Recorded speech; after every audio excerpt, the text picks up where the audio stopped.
টলিউডের অত্যন্ত পরিচিত এক নাম দর্শনা বণিক। গত বছরই মন্টু পাইলট খ্যাত সৌরভ দাসের সঙ্গে বিয়ে করে সংসার পেতেছেন দর্শনা। অভিনয়ের পাশাপাশি তিনি মডেলিংয়েও সিদ্ধহস্ত। প্রায় নিজের ছবি ভিডিও সোশ্যাল মিডিয়ায় শেয়ার করে থাকেন তিনি। আর সপ্তাহান্তে নেট পাড়ার উত্তাপ আরও কিছুটা বাড়িয়ে দিলেন সৌরভ ঘরানি। বিয়ের পরেই এই প্রথম জলপরি হয়ে দেখা দিলেন দর্শনা। আর তার সেই ভিডিও দেখার পর পুরুষ হৃদয়ের ধুকপুকানি যেন বেড়ে গিয়েছে।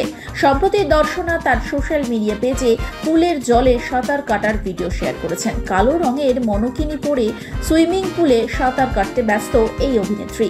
কখনো সোজা হয়ে কখনো আবার উল্টো করে ভেসে সাঁতার কাটতে দেখা গিয়েছে তাকে।